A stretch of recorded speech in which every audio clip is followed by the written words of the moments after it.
Anna, reporting for duty. Hey, what's up guys? I'm BTC. Just a few minutes ago, Blizzard officially announced the newest character in Overwatch, Anna, and she is a support sniper. This character looks pretty awesome. I did make a whole video kind of theory crafting what this character was going to be like, and I got a bunch of stuff right, some of it wrong, but I'm gonna go over all of the stuff that they released just now, and hopefully this character will be on the PTR very soon, and I'll actually get to play as the new support sniper, and I'll upload some footage of that as well. Alright, so let's talk about this character and what her background story is. So her real name is Anna Amari, and she is age 60. Yes, age 60. The new support sniper is Combat Grandma. Alright, so occupation is bounty hunter, and base of operations was Cairo, Egypt. Her affiliation was Overwatch, formerly. So, right out of the gate, it doesn't look like Sombra is the same character as Anna Amari. So, a lot of people, including myself, believe that Sombra was just kind of like a nickname or a code name for Anna, but it looks like they're actually going to be two separate characters.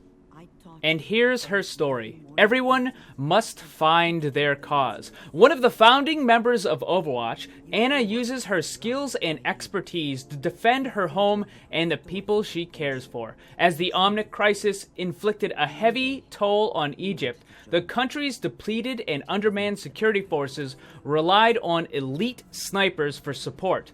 Among them was Anna Amari, who was widely considered to be the world's best. Her superior marksmanship, decision-making, and instincts made her a natural selection to join the Overwatch strike team that would end the war. Following the success of Overwatch's original mission, Anna served for many years as Strike Commander Morrison's second-in-command. Despite her responsibilities in leading the organization, Anna refused to step away from combat operations. She remained on active duty well into her 50s until she was believed to have been killed during a hostage rescue mission by the Talon operative known as Widowmaker.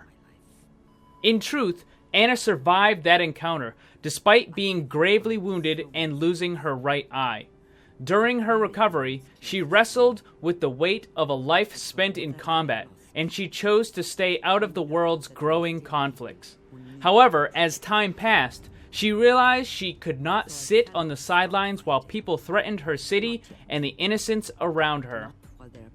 Now Anna has rejoined the fight to protect her country from the forces that would destabilize it, and most importantly, to keep her family and her closest allies safe. Alright, so let's get to the good stuff. What can she do in-game? So her role is support. She is rated as a maximum 3-star difficulty character, so you're not going to be able to just jump into this character and be amazing. It's probably going to take a decent amount of practice. And the little description it says is, Anna's versatile arsenal allows her to affect heroes all over the battlefield. Her biotic rifle rounds and biotic grenades heal allies and damage or impair enemies. Her sidearm tranquilizes key targets, and Nano Boost gives one of her comrades a considerable increase in power. Alright, so let's talk about her abilities. In one of my previous videos, I talked about the potential new character that was going to be the support sniper, and I kind of theory crafted on what I thought the abilities would be for this character. And I'm glad to say that I was right on a bunch of stuff, and it's going to add a whole new dynamic to the game. So let's talk about these abilities here. So the first thing is the biotic rifle. It says Anna's rifle shoots darts that can restore health to her allies or deal ongoing damage to her enemies. She can use the rifle's scope to zoom in on targets and make highly accurate shots.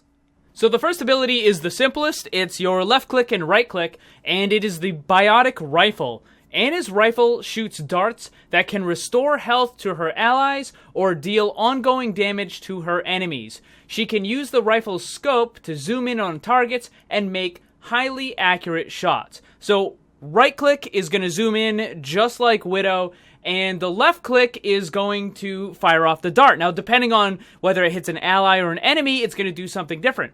Now, looking at the video that they have on their website, it appears that the heal isn't quite instant. It's pretty quick, but it's not quite instant. And same thing with the damage. The damage isn't quite instant, but it is pretty quick. So it's more of a heal over time and a damage over time, but it's really, really fast. Now, I was looking at these health bars, and it looks like the heal does about 75, and the attack does about 80 or so. Her next ability is called Sleep Dart, and it says, Ana fires a dart from her sidearm, rendering an enemy unconscious, though any damage will rouse them. It sounds to me like this ability was created for two purposes. The first is simply to escape, like when a Genji or a Tracer or a Reaper or something is trying to kill you, you just hit him with the Sleep Dart and then you can move away. But I think the biggest thing that this ability can do is to ruin people's day when they try to use an ultimate. So that Pharah, the McCree, the Soldier, whoever, they're trying to use their ultimate, just hit him with the Sleep Dart and boop, they're out. No more ultimate, and they just had their day ruined. So I think that is probably going to be the primary use of the Sleep Dart, is to just like hit people when they're using their ultimate.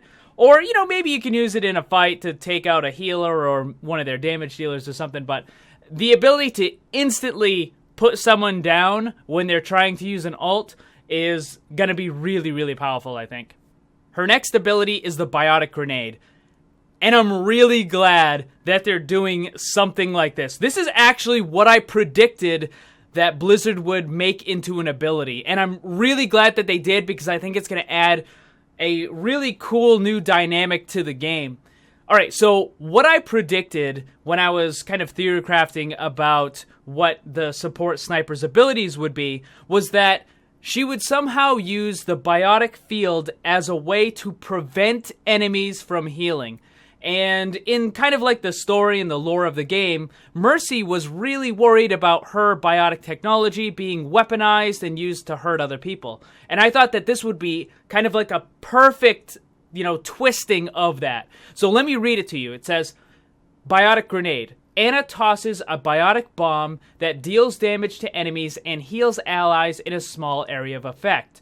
Affected allies briefly receive increased healing from all sources, while enemies caught in the blast cannot be healed for a few moments. So this is a huge ability, okay? It's going to make Lucio on your team even more powerful. I don't know if Lucio really needed a buff like this, but think about it this way. You throw this Biotic Grenade at a group of your teammates, and then Lucio burns his heal, and they are going to go to full hit points, like, instantly. However, on the other side of the coin, if the enemy team has a Lucio, and you hit a bunch of their guys with this Biotic Grenade, they can't be healed. Zenyatta tries using his ult, Transcendence, to heal everybody. Boop! Just hit him with the Biotic Grenade, and nobody's getting any heals. That is unbelievably powerful. This ability is awesome because not only is it gonna make it so that you can kind of boost your own team, but being able to prevent the enemy team from healing is just huge. And lastly is her ultimate, which is called Nano Boost. It says after Ana hits one of her allies with a combat boost, they temporarily move faster, deal more damage, and take less damage from enemy attacks.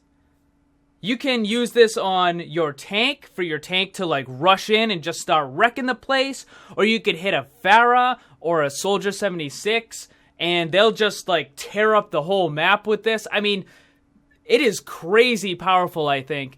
And, I was a little bit worried that this character would just not be good enough to replace the Mercy and the Lucio that is used so often. But with the ability of her to, like, supercharge a teammate as well as disable healing on the enemy team. That is just, like, really good. So I think this character has a lot of potential. Now, something that I didn't see in the abilities, and I didn't see in the videos or anything like that, it wasn't mentioned, was her ability to get up high into sniper positions. Now, in the video, it shows her at the top of, like, a sniper point in the Anubis map.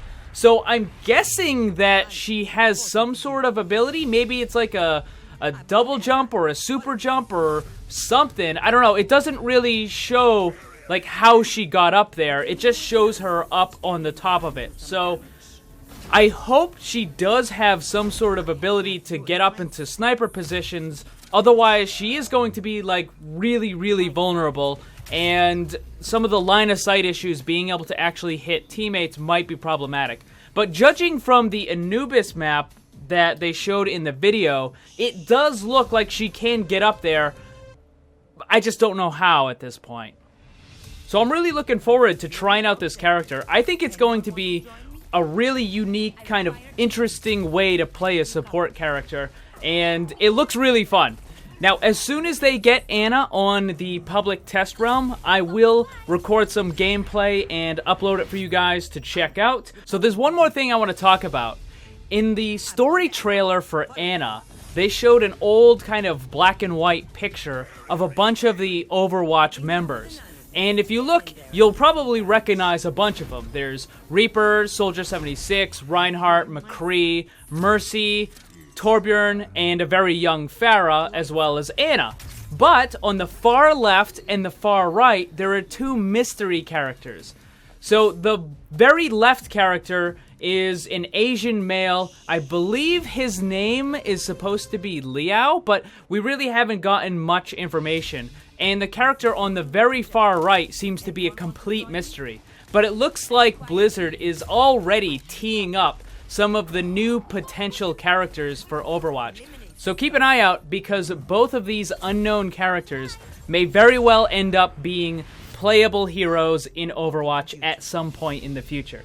But that is going to be about it for this one, guys. I hope you enjoyed it. If you did, make sure you hit that like button, share it with your friends, subscribe if you're new, and remember, always blame the controller, because it's never your fault.